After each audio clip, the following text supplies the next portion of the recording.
Muito bem, pessoal. Vamos iniciar então nossa formação. Em nome do Pai, e do Filho, e do Espírito Santo. Amém. Suplicamos ao Espírito Santo que nos conduza nessa formação, assim como ele conduz a Igreja. Vinde, Espírito Santo, enchei os corações dos vossos fiéis e acendei neles o fogo do vosso amor. Enviai o vosso Espírito, e tudo será criado, e renovareis a face da terra. Oremos. Ó Deus, que instruíste os corações dos vossos fiéis com a luz do Espírito Santo, fazei que apreciemos retamente todas as coisas segundo o mesmo Espírito e gozemos sempre da sua consolação. Por Cristo, Senhor nosso. Amém. Em nome do Pai, do Filho e do Espírito Santo. Amém. Muito bem, vamos então continuar o estudo do Catecismo. Nós paramos no artigo que fala, no 8º artigo que fala sobre o Espírito Santo, e agora, então, iniciamos o 9º artigo do Credo, que é: creio na Santa Igreja Católica, na comunhão dos santos. Número 142 do Catecismo, aqueles que estão procurando ali. Muito bem, já a primeira pergunta e resposta, Pio X vem nos dizer o que ensina esse 9º artigo do Credo. Ele responde assim: o 9º artigo do Credo nos ensina que Jesus Cristo fundou sobre a terra uma sociedade visível, a qual se chama Igreja Católica, e que todas as pessoas que fazem parte dessa igreja estão em comunhão entre si. Elementos fundamentais que nós vamos falar com mais detalhes aqui para frente. A igreja foi fundada por Nosso Senhor Jesus Cristo. Ao contrário do que alguns hoje querem supor ou querem dizer que a igreja tenha sido fundada por Tertuliano ou né, historicamente, quando ela foi declarada oficial pelo Estado, né, e ela simplesmente foi, naquela época, foi declarada como oficial, mas ela já existia. Isso precisa de apenas 2 neurônios para perceber isso, né? Então, não foi fundada pelos apóstolos, tampouco, porque quem fundou foi o próprio Cristo, né? E a passagem de fundação é quando Jesus diz, e mais claro do que isso é impossível, né?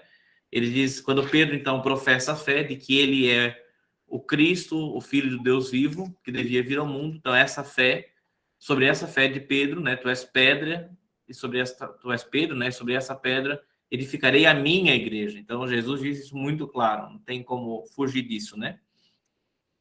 É textual o negócio, é claro, é direto, né? É uma situação direta, não é nem assim, interpretamos que Jesus quis fundar. Não, Jesus fala, sobre essa pedra edificarei a minha igreja. Então, a igreja, ela é fundada por Jesus Cristo. E ela é uma sociedade visível. Depois nós vamos falar sobre isso também, é chamada de o corpo místico de Cristo, né?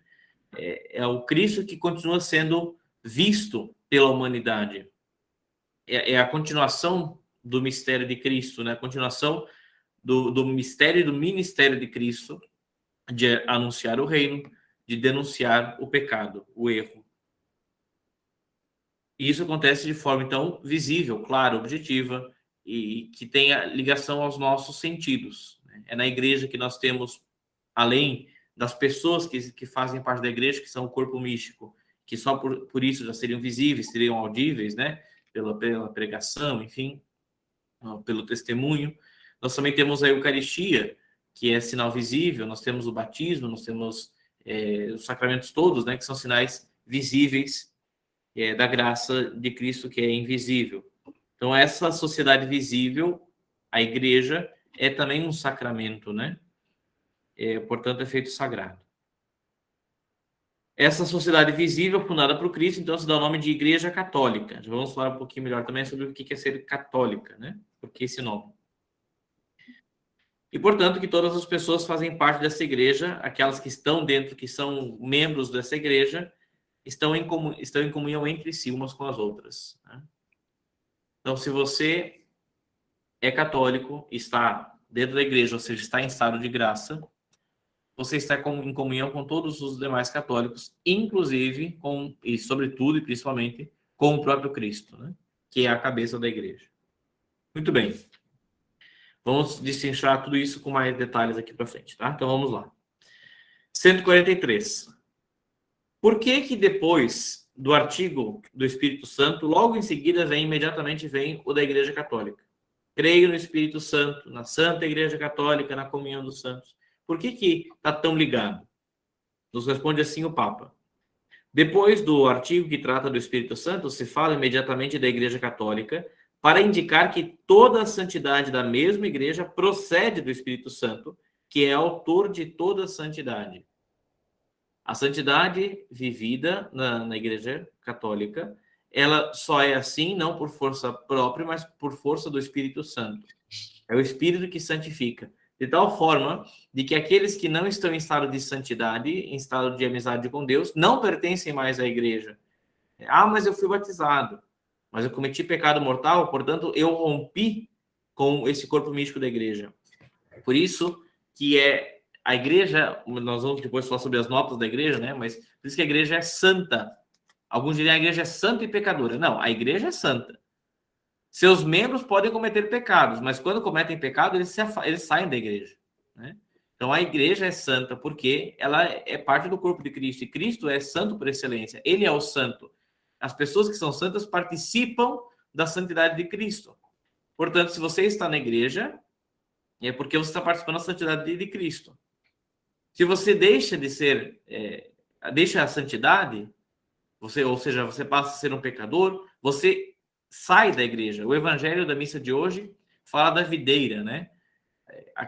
Os ramos que não estão ligados à videira morrem. É isso. Os membros que não estão ligados ao corpo morrem. Então, os membros do corpo, ou os ramos, que se desligam da igreja pelo pecado, eles não fazem mais parte do corpo da videira, eles não fazem mais parte da igreja. Então, a igreja é santa. Os seus membros podem ser santos e pecadores, mas quando são pecadores, então, deixam a igreja, por isso que a igreja nunca é manchada pelo pecado, né? A igreja, enquanto instituição divina, fundada pelo próprio Cristo, que é o seu corpo místico, né? 144. O que quer dizer a palavra igreja, eclésia, em latim, né? Quer dizer convocação ou reunião de muitas pessoas. Então, o termo igreja é isso, né? Muitas pessoas convocadas, reunidas em torno de uma fé, né? Em torno da fé, né? E como nós ouvimos recentemente nos meios de comunicação, talvez naquele que nós menos esperávamos encontrar a verdade, ouvimos isso, né? A fé só existe mesmo dentro da Igreja Católica, porque a fé só é a fé verdadeira. E fé verdadeira existe apenas uma, aquela que Jesus ensinou, e que, portanto, faz parte da igreja que é dele, né? Que é a Igreja Católica. 145. Quem nos convocou ou chamou para a Igreja de Jesus Cristo, né? Já que a igreja é uma convocação de muitas pessoas, quem nos convocou para essa igreja? Nós somos chamados para a Igreja de Jesus Cristo por uma graça particular de Deus, a fim de que, com a luz da fé e pela observância da lei divina, lhe prestemos o culto devido e cheguemos à vida eterna. Portanto, quem nos chamou à igreja foi a graça de Deus. Nós não merecemos pertencer à igreja. Então eu estou aqui porque eu sou melhor e tenho mais capacidade de amar. Não. Nós já falamos disso em encontros passados, né? Pelo contrário. Se você está aqui, talvez é porque você seja um dos piores. Talvez não, com certeza. Porque Deus escolhe os fracos para confundir aquele que é forte, diz a Sagrada Escritura, não é? Se não me engano, uma das cartas de São Paulo está isso, né? Então, escolher os fracos para confundir o que é forte. Deus escolhe. Se você está na igreja, se você faz parte da igreja, não é por mérito seu, mas é por graça de Deus, unicamente por graça de Deus. Porque ele lhe concede essa graça de, com a luz da fé, observância da lei, você possa prestar a ele aqui na terra o culto divino e a partir dele santificar-se e assim chegar um dia à glória de contemplar a Deus no céu, na vida eterna. E agora a pergunta 146 fala de uma coisa que eu acho muito legal e a gente entender também isso. Aonde estão os membros da igreja? Aonde estão os membros? Porque quando a gente fala de igreja, bom, primeiro que geralmente, até um bom parênteses aqui, geralmente, quando se fala de igreja, o senso comum das pessoas é pensar ou então nas construções, né, nas paredes de pedras ali onde se celebram as missas, isso ali é a igreja. E não, isso ali é um templo da igreja, onde a igreja se reúne. Outros poderiam pensar, a igreja é uma instituição, um CNPJ, né? No Brasil nós chamaríamos assim, né? Uma pessoa jurídica, é uma instituição que faz aí algumas coisas, tem umas crenças. Não, a igreja não é isso. A igreja não é um CNPJ, a igreja não são paredes e pedras, a igreja é formada por pessoas, né? Por seres humanos batizados, feitos filhos de Deus, filhos adotivos de Deus. Portanto, a igreja é o corpo místico de Cristo. A igreja é Cristo e todos nós, os seus membros, ou seja, aqueles que fomos batizados. E aí a pergunta é, onde estão esses membros da igreja? De novo, no primeiro momento a gente poderia dizer, estão por aí no mundo, né? Estão nas suas casas, estão nos seus trabalhos, ok, isso, verdade, né? Membros da igreja estão ali, mas tem mais do que isso. Vamos ver nessa resposta.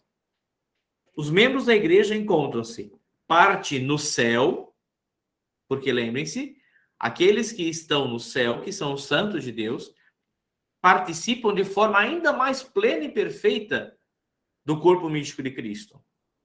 Portanto, quando alguém morre e vai para o céu, não é que deixou de ser da igreja, pelo contrário, ele vai ser eternamente da igreja, porque eternamente ele estará unido ao Cristo, eternamente estará unido a Deus. Portanto, a igreja se perpetua no céu. A igreja não vai acabar com o fim dos tempos, a igreja será eterna.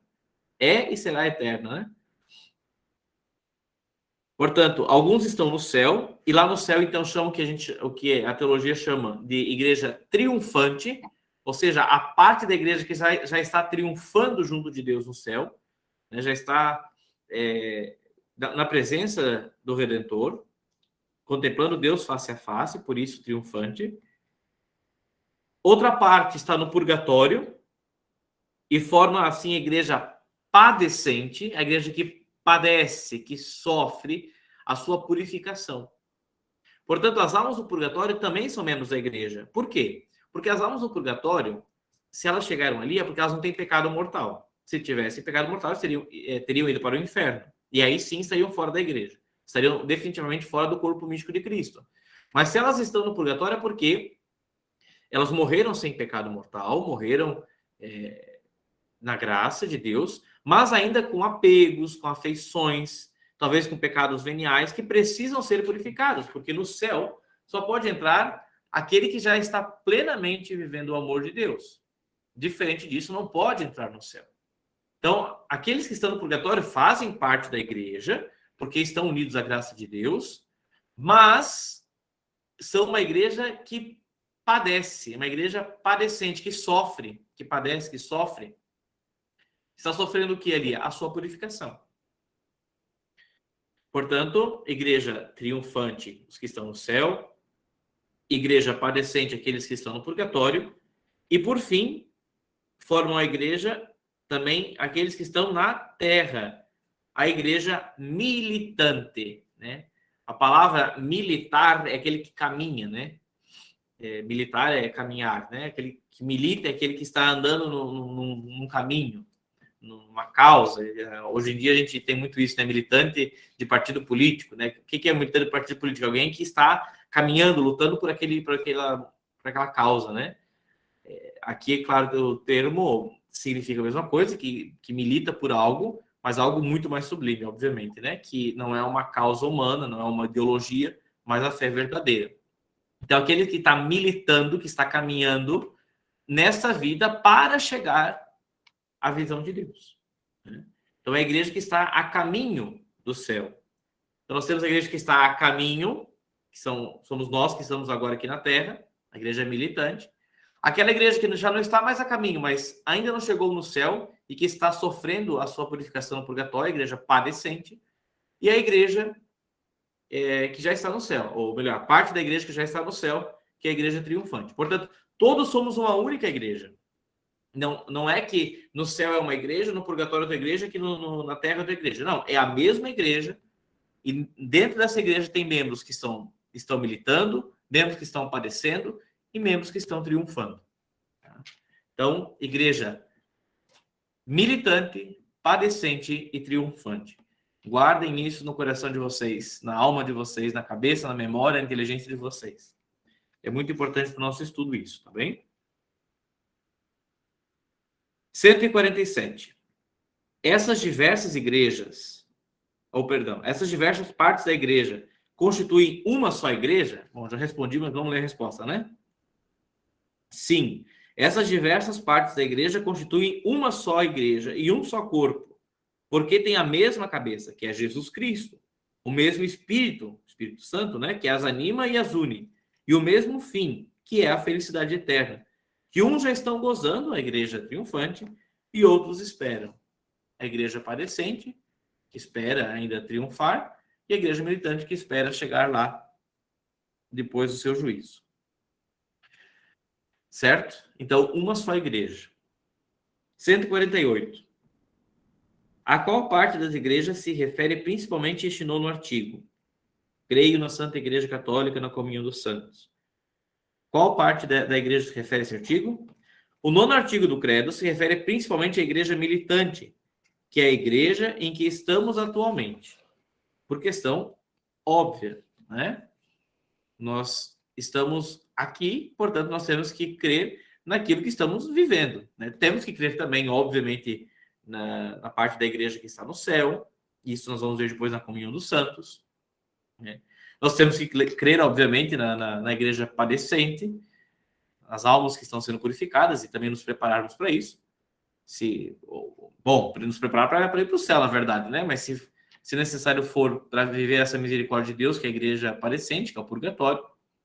Mas o que nós temos que entender e viver é essa igreja aqui, militante. Não adianta eu acreditar no céu, no purgatório, se eu não vivo na igreja aqui. Eu acho que não, quando eu morrer eu vou para o purgatório para o céu. Agora eu faço do meu jeito. Não, a igreja ela começa aqui.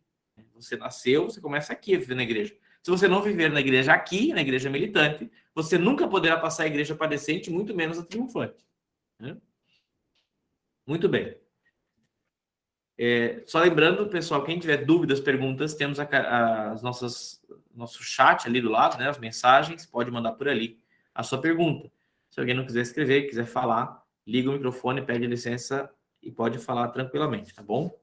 O nosso tema aqui sobre a igreja é bastante extenso, bastante longo, então nós vamos aos poucos falando, mas se as dúvidas forem surgindo, já podem perguntar que a gente vai respondendo à medida do possível, tá bom?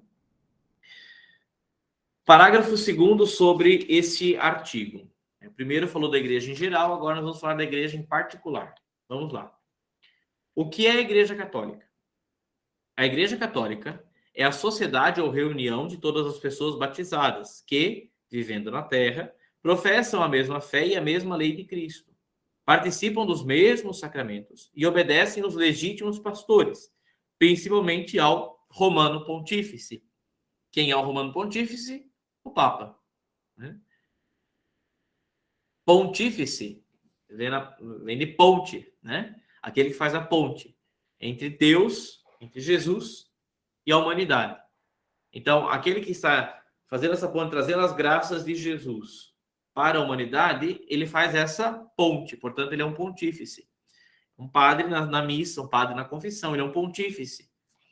Mas o sumo pontífice, ou o romano pontífice, é o nome que se dá ao Papa. Sumo porque, entre todos os pontífices, todos aqueles que são pontes da graça de Deus para a humanidade, o maior é aquele que está acima da hierarquia, no serviço, né? O maior no serviço, é o Papa.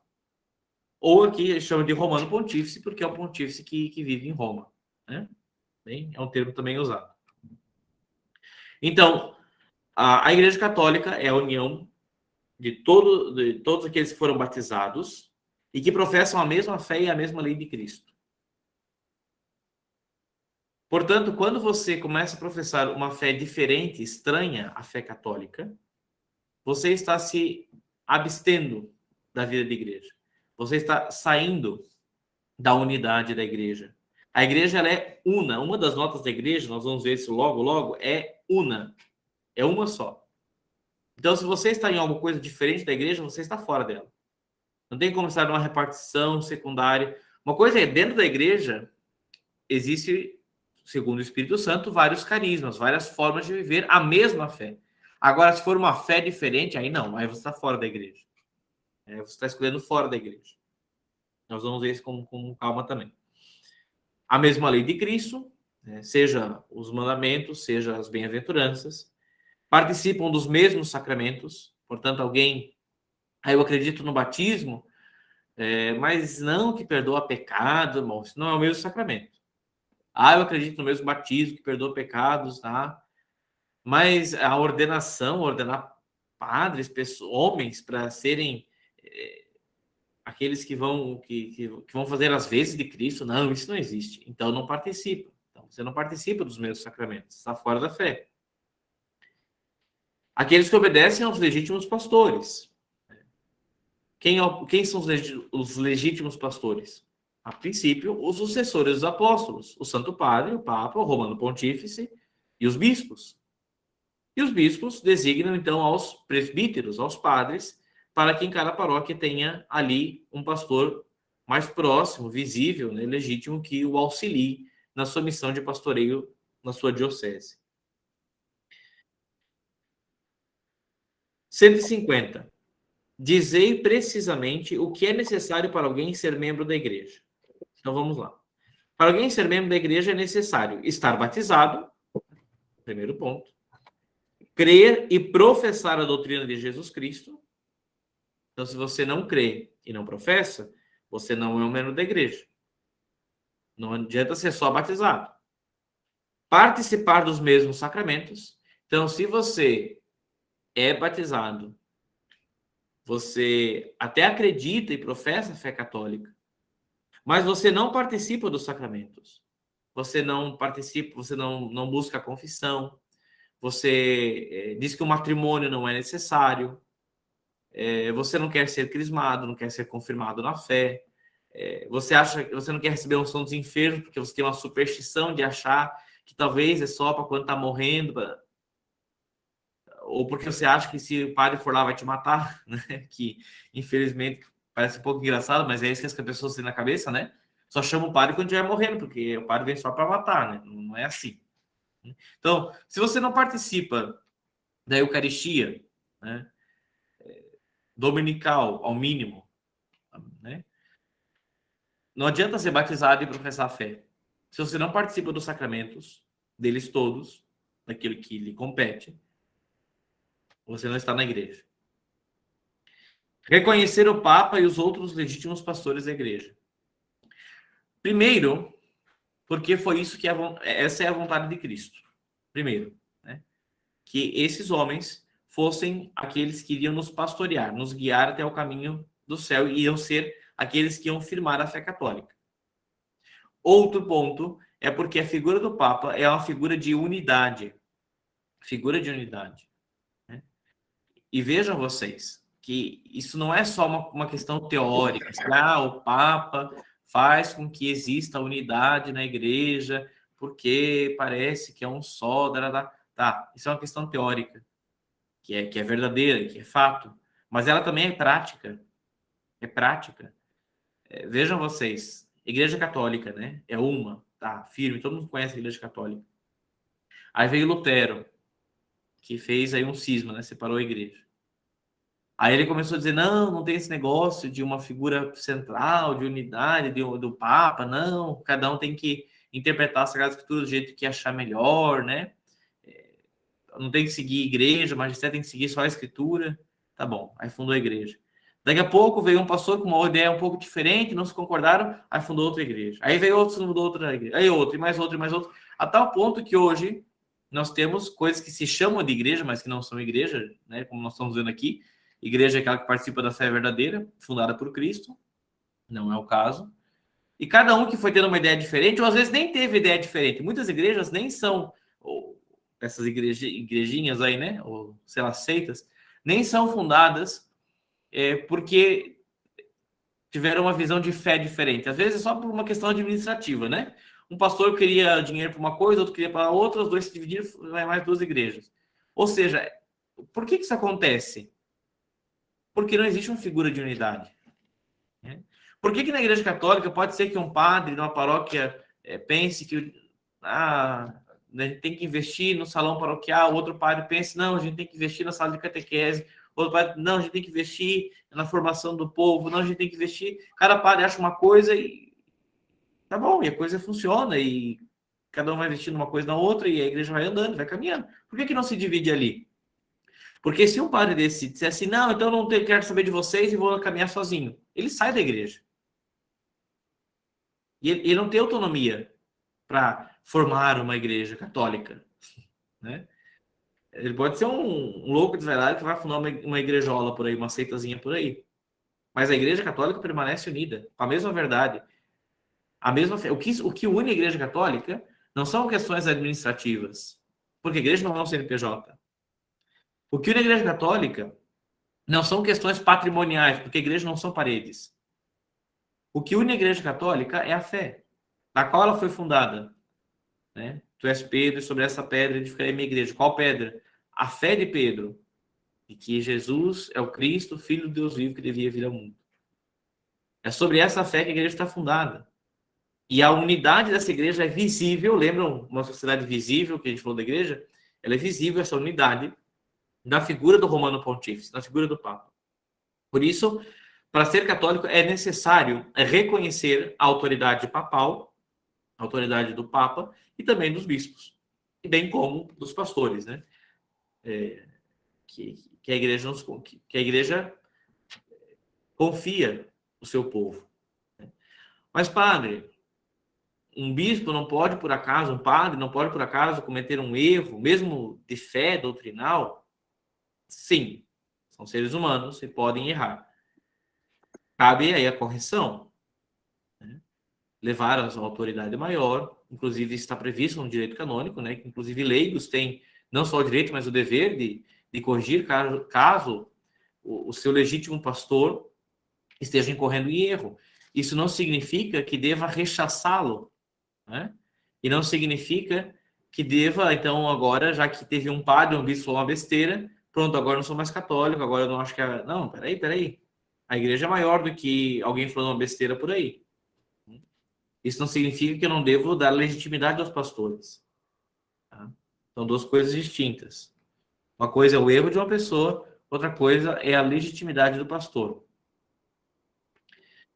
Pergunta: caso o Papa vir falar algo contra o Evangelho, o que fazer?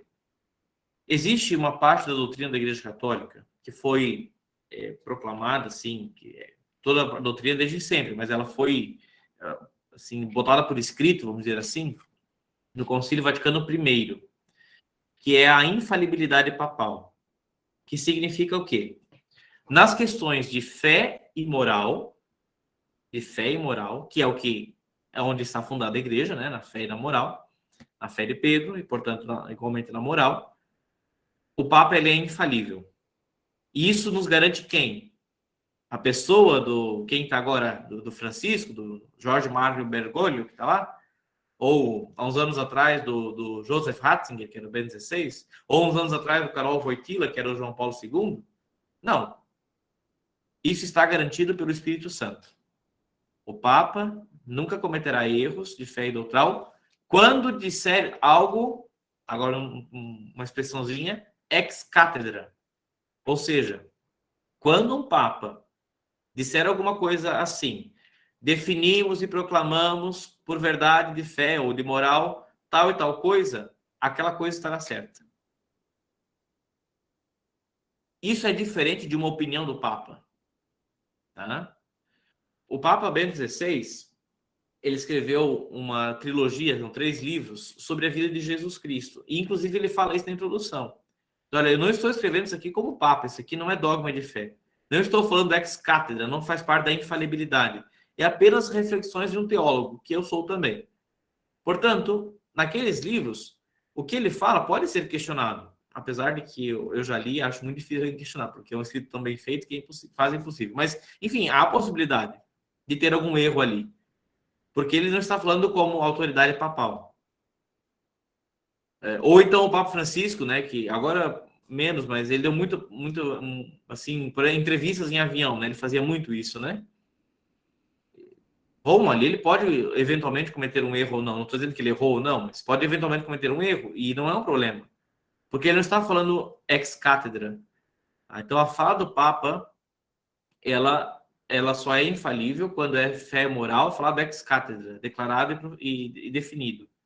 Tá? Se um Papa, o Papa é um bispo, né? É o bispo da Diocese de Roma, né? Se um bispo vier falar um erro, o que acontece? Ele deve ser corrigido. Dizer, ó, virar outros seus irmãos clérigos ou mesmo leigos, diz, olha, o senhor cometeu esse erro, esse erro, esse erro, que talvez não seja sido por uma fé, talvez foi um engano, ou se expressou mal, né? Nunca a gente também tem que ter esse cuidado, né? E com o Papa Francisco tem muita gente tendo isso, até uma boa observação aqui, né? O Papa falou uma coisa e daí a mídia lança uma manchete. Aí a pessoa vai ouvir o que o Papa falou? Não, só lê a manchete, né? E já interpreta que o Papa falou isso, que é absurdo. Calma. Primeiro vai ver o que ele falou. Se você não entendeu o que o Papa disse, eu acho que ele falou um erro, calma, primeiro salva a intenção. Salva a intenção. Primeiro pensa assim, será que eu entendi direito? Né? Infelizmente tem muitos hoje assim que já chegam com as pedras nas mãos, né? Escutam um bispo, um padre, um papa falar e já vão tacando a pedra antes de tentar entender, né? Então, primeiro, questione-se a você mesmo. Será que eu entendi? Será que eu compreendi? Tá, compreendemos, tá certo? Talvez. Será que ele não se confundiu? Ele não é um ser humano? Ele pode? Não pode? Pode, ué. Ou não, ele não se confundiu, mas será que então ele não compreendeu errado? Ele não precisa de alguém que fraternalmente o corrija? Por que não? Então, assim, isso, claro, o Papa é uma coisa que é maior, né? Mas também vale ao bispo, ao padre, né? Ele não deixa de ser um legítimo pastor, porque a isso a igreja confiou e a igreja é conduzida pelo Espírito Santo. Mas, isso não significa que ele está isento de erros. Quando o Papa fala ex cátedra, ele está isento de erros. Isso que nos garante é o Espírito Santo. Não o Papa fulano ou ciclano, mas o próprio Espírito Santo que conduz a igreja. Tá? Acho que é isso. Então, se o Papa falar algo contra o Evangelho, que abre parênteses aqui, até hoje eu nunca vi acontecer, fecha parênteses, o que fazer? Rezar por ele, primeira coisa, né? E se você consegue, então, enviar uma correção fraterna ao Papa. Tá bom? É isso. Ao Papa, ou ao Bispo, ou ao seu padre. É claro que se for ao padre, ao Bispo é bem mais fácil, bem mais simples, né? Mas isso vale a todos. A pergunta 151 já vai falar novamente isso, que eu já falei, mas vamos ler ali, né? Quem são os legítimos pastores da igreja? Os legítimos pastores da igreja são o pontífice romano, isto é, o Papa, que é o pastor universal, ou seja, ele é responsável por todo o rebanho, por toda a igreja. E os bispos. Além disso, sob a dependência dos bispos e do Papa, tem parte no ofício de pastores os outros sacerdotes e especialmente os párocos, que são responsáveis aí pela salvação das almas da sua paróquia. 152. Por que dizeis que o Romano Pontífice é o pastor universal da igreja? Porque Jesus Cristo disse a São Pedro, que é o primeiro Papa, tu és Pedro e sobre essa pedra edificarei a minha igreja, e dar-te-ei as chaves do reino dos céus. E tudo que ligares na terra será ligado no céu, e tudo que desligares na terra será desligado também no céu. E disse-lhe mais, apacenta os meus cordeiros, apacenta as minhas ovelhas. Então foi o próprio Jesus que instituiu o papado quando ele deu a Pedro, a São Pedro, este poder iminente de ser então o primeiro papa e ele ter a chave do reino dos céus, a chave do reino dos céus, para assim edificar a igreja. E aqui então, portanto, desligar na terra seria desligado no céu, ou seja, o pecado perdoado na terra será perdoado também no céu, certo? E por mais ele diz também apacenta os meus cordeiros. Então é responsabilidade de Pedro, ou seja, do Papa, apacentar os cordeiros. Uma parte dos cordeiros? Não, todos, todo o rebanho, todas as ovelhas. 153. Então, não pertencem à Igreja de Jesus Cristo ou sociedades de pessoas batizadas que não reconhecem o Romano Pontífice como seu chefe? Vamos falar de novo essa pergunta, de outra forma. Não pertencem à Igreja de Cristo aqueles que foram batizados, mas que não reconhecem o Papa como representante legítimo de Cristo? Resposta: todos os que não reconhecem o Romano Pontífice por seu chefe não pertencem à Igreja de Jesus Cristo. Isso vale tanto para aqueles que estão que hoje a gente conhece como igrejas evangélicas, né? Apesar de que esse termo igreja evangélica é um pouco não, é totalmente errado, né? Ou equivocado, é a melhor palavra, né? É equivocado porque nós católicos também somos, aliás, nós somos a igreja e também somos evangélicos, porque seguimos o evangelho, né? Evangélico é aquele que segue o evangelho. Então, a nossa igreja ela segue o evangelho, é evangélica, né? Tá bom? Então, mas enfim, a gente conhece geralmente assim, né? Igrejas protestantes, então vamos dizer assim, é o termo mais correto, né? As igrejas protestantes, aí tá. Ou então mesmo católicos, que foram batizados católicos, que se dizem católicos, mas que não reconhecem o Papa como legítimo pastor. Bom, esses não estão na Igreja de Jesus Cristo. 154. Como se pode distinguir a Igreja de Jesus Cristo de tantas sociedades ou seitas fundadas pelos homens e que se dizem cristãs? Existem tantas por aí, né? Tantas e tantas. Isso que, olha, o catecismo foi escrito há algum tempo já, né? Aumentou muito mais esse número, muito mais. Então, vamos lá, o que distingue a Igreja de Jesus Cristo, a Igreja Católica, das demais seitas ou sociedades fundadas que se dizem cristãs? Só um detalhe, veja que o Papa Pio X nunca usa o termo as outras igrejas, porque a igreja é única, é a Igreja Católica, a Igreja de Cristo. Então, as outras eles chamam o que nós convencionamos erradamente, mas convencionamos de chamar de igrejas, né? Igrejas evangélicas, pentecostais, sei lá o que queiram chamar. Ele chama aqui de sociedades ou seitas, tá? Então vamos lá. O que distingue a Igreja Católica das demais sociedades? Pode-se distinguir a verdadeira Igreja de Jesus Cristo de tantas sociedades ou seitas fundadas pelos homens e que se dizem cristãs por 4 notas características. Quais são essas notas que pertencem somente à Igreja de Cristo e as outras não têm?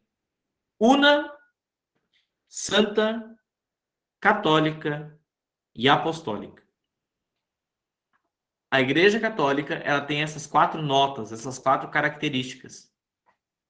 E não existe nenhuma outra sociedade que tenha essas mesmas 4 características. E é isso que define a igreja. Tanto que nós temos no credo niceno-constantinopolitano, que a gente fala, né? Aqui a gente, no credo apostólico, a gente fala, creio na igreja católica, né? No credo niceno a gente fala, creio na igreja una, santa, católica e apostólica. É isso.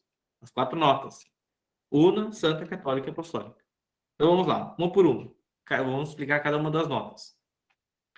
Por que dizer que a igreja é una? Una. Uma.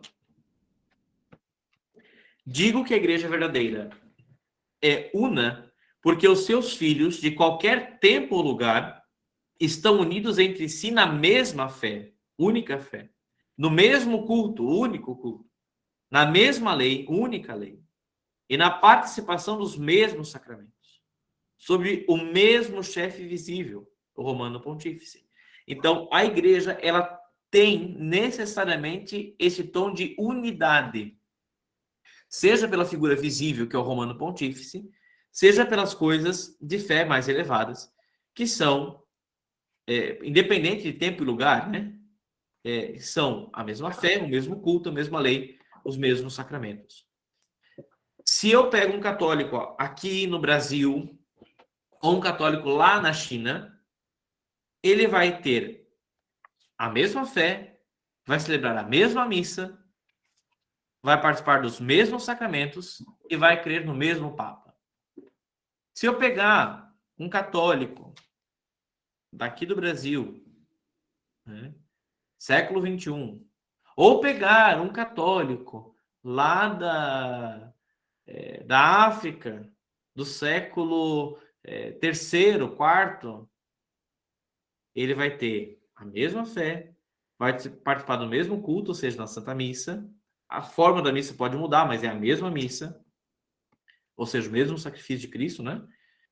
Vai participar da mesma lei de Cristo e vai participar dos mesmos sacramentos. Então, independente de tempo e lugar, e também vai crer no Papa, no Papa, que pode mudar, pode não, que muda, né? A pessoa, o ser humano ali, mas a figura, o cargo, a função é o mesmo, é o papado. Tá? Então, por isso que, quando a gente fala do papado, é que para nós isso é um pouco, como a gente está muito ligado a um papa que está agora, né? Quando a gente fala de papado, eu não estou falando do Papa Francisco, e nem do Papa Bento XVI, ou do Papa João Paulo II, primeiro, ou sei lá qual for. Quando fala do papado, a gente está falando da instituição fundada pelo Cristo, que teve como primeiro ocupante Pedro. Mas é a instituição do papado, do sumo pontífice. Independente de qual homem esteja ali no momento, ele é a figura de unidade da igreja e ele é aquele que vai guardar a fé. Né? Sobre essa fé edificarei a minha igreja. Aliás, peguem esse texto do Evangelho depois e vejam. Nesse mesmo momento que Jesus fala ao Papa, a Pedro, né? Sobre essa fé edificarei a minha igreja. Aí alguém perguntou, se o Papa errar, falar alguma coisa contrária ao Evangelho, o que acontece? Logo depois, versículos depois, não é um capítulo depois, versículos depois, Jesus fala para os apóstolos que ele vai ter que sofrer, né, para conseguir o perdão dos pecados, tarará. E Pedro, que há pouquíssimos versículos atrás tinha sido elogiado pela sua fé e dado a ele, então, a função de chefe da igreja, o mesmo Pedro diz para Jesus o quê? Não, Senhor, que isso não te aconteça, pelo amor de Deus. E aí Jesus olha para Pedro e fala o quê? Afasta-te de mim, Satanás, porque estás falando aquilo que é pensamento dos homens e não de Deus. Né? Então veja que logo depois de receber a função de Papa, Pedro já leva um baita puxão de orelha de Jesus por causa de uma verdade de fé. Né? Claro que ali ele ainda não estava exercendo, porque Jesus ainda não tinha subido, a igreja não tinha sido fundada, não tinha vindo o Espírito Santo. Né? Então ainda Pedro ali não era Papa, mas veja que ele continua sendo humano. Né? Tá? Então ali ainda não era uma decisão papal que Pedro estava tomando, mas bom, era o mesmo homem. Tá? Então, quando nós falamos de instituição do papado, nós não estamos falando do Papa que está agora, o Papa atual. Nós estamos falando daquilo que o papado é, tá? Que é essa figura visível da unidade da igreja, e além de ser o guardião da fé verdadeira. Tá? Então, por isso que a igreja é una. Em qualquer tempo e lugar, ela sempre preserva essas mesmas coisas em unidade. Não poderia haver mais de uma igreja, por acaso? Resposta da 156. Não pode haver mais de uma igreja, porque, assim como há um só Deus, há uma só fé, um só batismo. Assim também não há e nem pode haver, senão uma só igreja verdadeira. E aí nós entramos numa fala bastante popular, né? Que às vezes a gente escuta assim, né? Ai, pois é, a minha filha, ela agora está com os crentes, mas bom, tá bom, né? Deus é o mesmo, né? Então vamos lá. Deus é um, não existe dois deuses. Né? Agora, não tem como o mesmo Deus olhar para a Igreja Católica e dizer assim: então, a Igreja Católica tem poder, os seus ministros têm poder de desligar na terra o que será desligado no céu. Então, portanto, pode perdoar pecados e os pecados serão perdoados. Aí o mesmo Deus olha para uma sociedade luterana e fala assim: não, vocês não.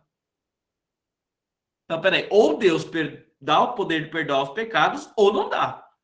Não tem como ele fazer as duas coisas. Ele é Deus, ele é uno. Senão ele não seria Deus. Então, não é que existem deuses diferentes, é que existe um único Deus. Só que o que acontece? Que o que se fala, a Igreja Católica fala, sim, pode perdoar pecado. Esse é um exemplo, né? Tem vários outros, mas sim, pode perdoar pecado. Ali os luteranos falam, não pode perdoar pecados. Luteranos, Assembleia de Deus, seja qual for. Não pode perdoar pecados, né? Deus não Deus. Bom, das duas, uma. Um dos dois está mentindo. Né? Um dos dois está mentindo. Não tem como ser as duas coisas ao mesmo tempo. As duas coisas ao mesmo tempo é impossível. É contraditório. Então, ou aqui está mentindo, ou aqui está mentindo. Então, não tem como existir duas igrejas. Porque se... Ah, não, mas então assim, essa igreja, a igreja católica, então fala que perdoar pecado, tá, essa é a verdade, beleza. Não, então essa igreja aqui também, ela concorda com tudo que a igreja católica fala. Bom, então ela é a igreja católica. Não, todos que estão aqui concordam e acreditam no Romano Pontífice, seguem e são fiéis ao Romano Pontífice, e acreditam nos sacramentos, perdão dos pecados, matrimônio, ordem, tudo, professam a mesma fé, comunhão dos santos, tudo isso. Então não é que eles são outro, eles são a igreja católica. Né?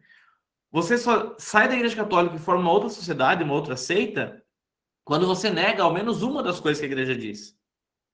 Então não tem como ter duas igrejas. Porque se você acreditar em tudo que a igreja diz, você faz parte da igreja católica. Né? Então, ou você é da igreja, ou você está fora dela.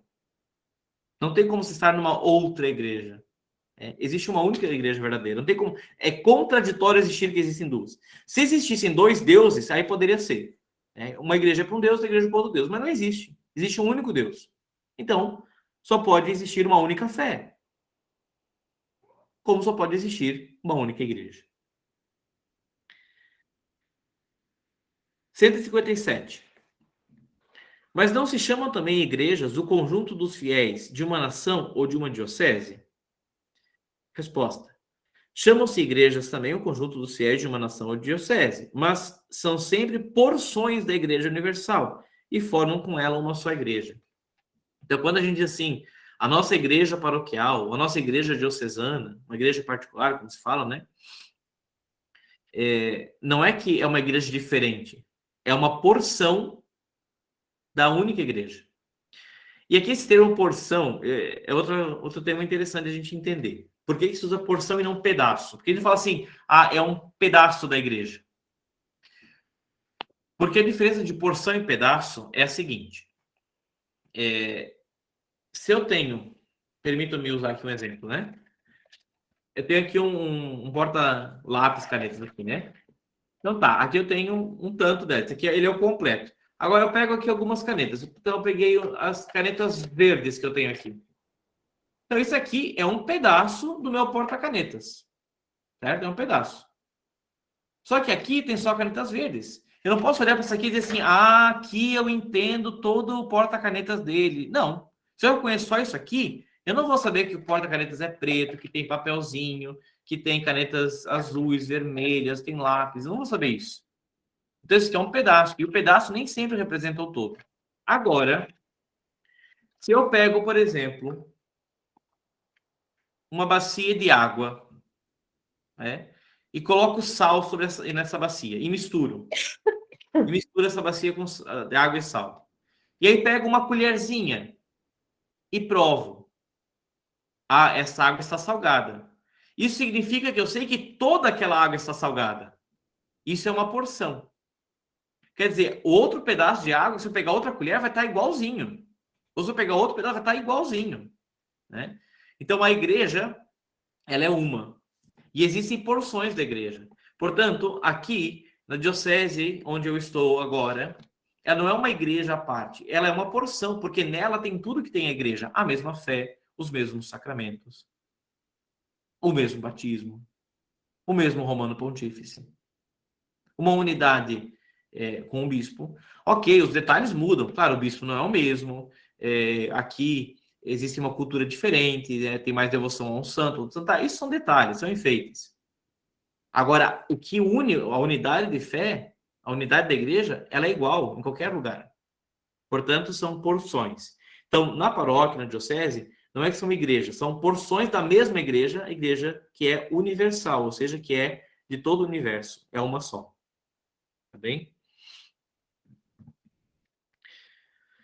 Próxima nota. Por que dizeis que a igreja é santa? Chamo a verdadeira igreja de santa, porque Jesus Cristo, a sua cabeça invisível, é santo. Santos são muitos os seus membros. Santas são a sua fé e a sua lei. Santos os seus sacramentos. E porque fora dela não há e nem pode haver verdadeira santidade. Ou seja, bom, a figura é essa, né? Cristo é a figura dada pela própria Sagrada Escritura, né? Cristo é a cabeça da igreja.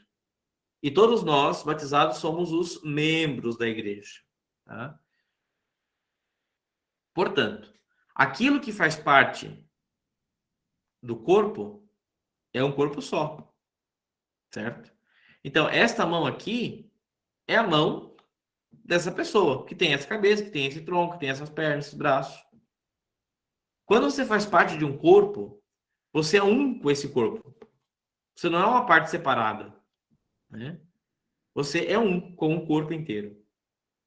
Mas Cristo é a cabeça. Por que a cabeça? Porque é da cabeça que vem todas as funções, certo? É na cabeça que está a inteligência, é na cabeça que está a racionalidade, é na cabeça que vão os comandos, certo? Então a minha mão pode abrir e fechar. Só que quem está fazendo isso não é a minha mão. Se eu cortar minha mão fora e jogar ela ali, ela nunca mais vai abrir e fechar. Porque não é da minha mão que está vindo esse comando, mas é da minha cabeça. Enquanto ela está ligada ao corpo, ela faz a sua função. Se eu desligar essa mão do corpo, jogar ela fora, ela não vai mais fazer função nenhuma, porque ela não está mais ligada à cabeça.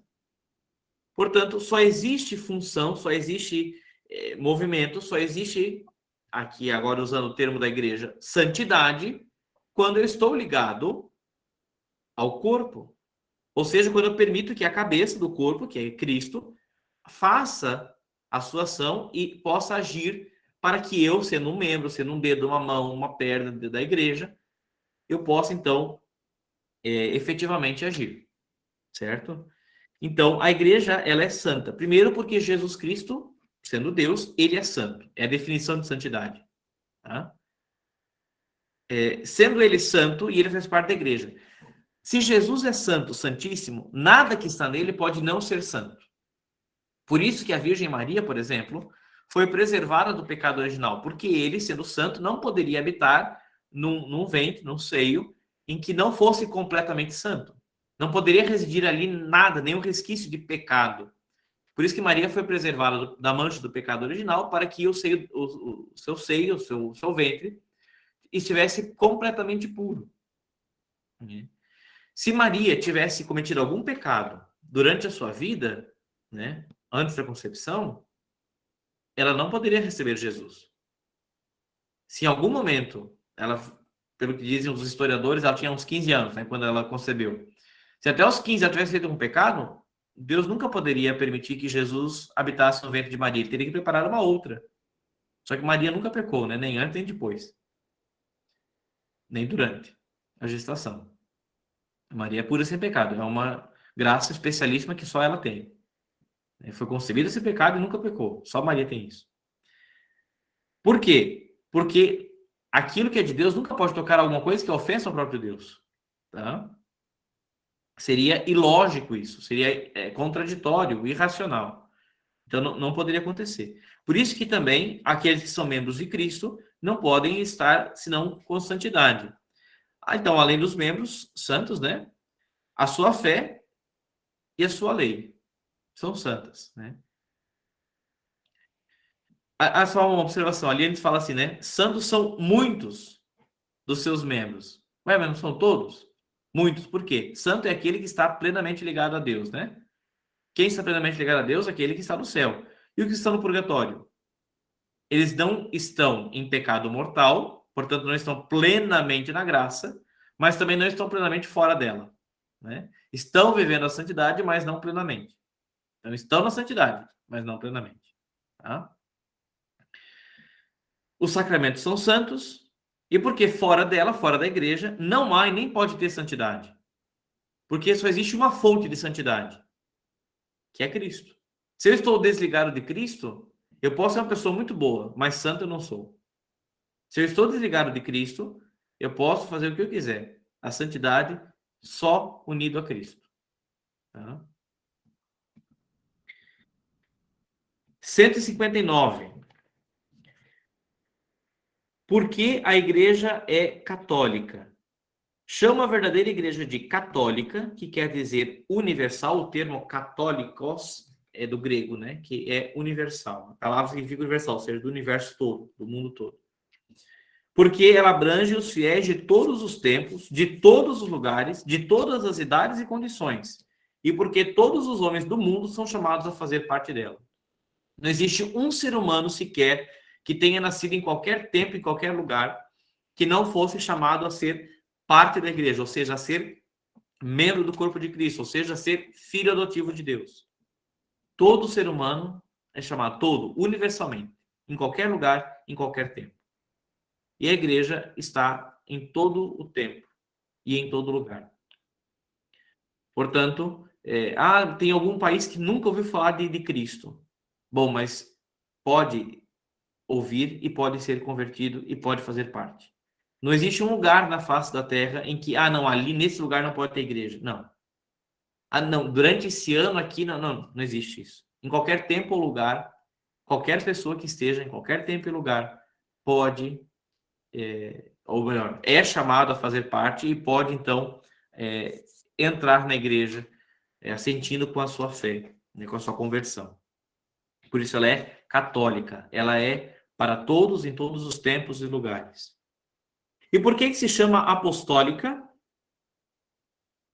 Se chama apostólica porque remonta sem interrupção até os apóstolos, porque crê e ensina tudo o que creram e ensinaram os apóstolos, e porque é guiada e governada pelos legítimos sucessores dos apóstolos. Então vamos ver. Ela é apostólica porque ela é a igreja que tem sucessão direta e ininterrupta dos apóstolos, ou seja, quando Jesus funda a igreja com os apóstolos e dá a eles a missão de conduzirem a igreja como legítimos pastores, eles perpetuam esse mandato de Jesus, passando pela ordenação de um para o outro, pela imposição das mãos e oração de consagração, a sua função. Então, Pedro, Filipe, Tiago, Bartolomeu, os 12 apóstolos. Antes de morrer, eles impuseram as mãos e fizeram oração sobre outros homens para que continuassem a sua missão. Esses, por sua vez, passaram para outros, que para outros, que para outros, e para outros, e para outros, e para outros, e para outros, que até hoje nós temos esses que continuam de imposição de mãos, ou seja, receber o Espírito Santo, como nós falamos na última aula, de um para o outro, continuando esta missão. Ou seja, de forma ininterrupta, em todas as gerações, foram homens recebendo essa mesma missão dos apóstolos. Então, até hoje, nós temos essa sucessão apostólica, tá? Que é confiado que são os bispos, no caso, né? Muito bem. E também, além de ter essa sucessão ininterrupta, nunca houve uma ruptura, né? Em algum momento nunca houve alguém que recebeu. Não, sempre houve, desde lá até hoje. Também porque ela crê e ensina tudo aquilo que os apóstolos acreditaram e ensinaram. A fé não mudou, ela é inalterável. Por isso ela também é apostólica. E, portanto, é guiada e governada pelos legítimos pastores, que são sucessores dos apóstolos. Nós vamos passar alguns minutinhos, pessoal, só para a gente concluir essas 4 notas, tá? Depois a gente termina a aula de hoje. Por que a verdadeira igreja se chama também romana? Então, nós vimos, né? Una, santa, católica e apostólica. São as 4 notas, certo? Nós passamos por elas agora. Mas também a gente diz que a igreja católica é a igreja romana, né? Apesar de não ser uma das notas que definem a igreja, essas 4 notas definem a igreja. Tá? Se faltar uma delas, não estamos falando da igreja católica, estamos falando de qualquer outra sociedade ou seita. Então, essas 4 notas definem a igreja. Mas também é muito usual que se chame a verdadeira igreja de romana. A igreja católica apostólica romana. Já ouviram falar isso, né? Por que se chama de romana? Porque os 4 caracteres de unidade, santidade, catolicidade e apostolicidade se encontram só na igreja que tem por chefe o bispo de Roma, sucessor de São Pedro. Então, o Papa, ele é o bispo de Roma. Além de ser o chefe universal da igreja, ele também é o bispo da diocese de Roma. Portanto, o centro, a unidade da igreja está visivelmente em Roma. Por isso que é uma igreja romana, que responde ao romano pontífice, ao pontífice que está lá em Roma. Por isso que a igreja também é romana, tá? Então, quando a gente fala que a igreja católica romana, é por isso. Porque a sua unidade do Papa está em Roma. Tá? Então, isso, apesar de que não seja uma nota característica, porque houve épocas em que o Papa teve que sair de Roma na história da igreja, e a igreja não deixou de ser igreja, né? Mas é uma característica visível, né? E isso nos parece, pelo menos humanamente falando, de que sempre será assim. Pode ser que Deus tenha outro plano, não sabemos. Então, não é uma nota assim que define a igreja, mas é uma nota característica, que ela é romana, né? Porque o pontífice está em Roma. Mas as 4 notas que definem a igreja e que sem ela nós estamos fora da igreja, a verdadeira igreja de Cristo, é que ela é una, portanto ela é uma, mesma fé, mesmo pastor, né? mesmo culto, mesmo sacramentos, ela é una. Ela é santa porque participa da santidade da cabeça, que é Cristo. Ela é católica porque ela é para todos os homens de todos os tempos e lugares, é universal, portanto é católica. E ela é apostólica porque ela vem da sucessão direta dos apóstolos e crê e professa a mesma fé dos apóstolos. Igreja una, santa, católica e apostólica. Essa é a nossa amada Igreja Romana, que nós vamos continuar falando na próxima aula. Como eu disse para vocês, nós vamos ter algumas aulas sobre a Igreja, porque é bastante extenso, graças a Deus, porque é bem explicadinho, né? Mas nós vamos ter. Então, essa foi a primeira das aulas sobre a eclesiologia, sobre o estudo da eclésia, da Igreja, né? E nós vamos continuar na próxima aula, então, falando. Na próxima aula, a gente retoma no número 162. Tá? A próxima aula a gente retoma a partir do 162. Tá bem? Vamos, então, invocar a Virgem Santíssima Maria, que é mãe da Igreja, ela que nos ajude a caminhar sempre conforme nos pediu e ensinou seu Filho Jesus. Ave Maria, cheia de graça, o Senhor é convosco. Bendita sois vós entre as mulheres, e bendito é o fruto de vosso ventre, Jesus. Santa Maria, Mãe de Deus, rogai por nós, pecadores, agora e na hora de nossa morte. Amém. Nossa Senhora, Mãe da Igreja, rogai por nós. O Senhor esteja convosco, e Ele está no meio de nós. Por intercessão de Maria Santíssima e de São José, abençoe-vos Deus Todo-Poderoso, Pai, Filho e Espírito Santo. Amém.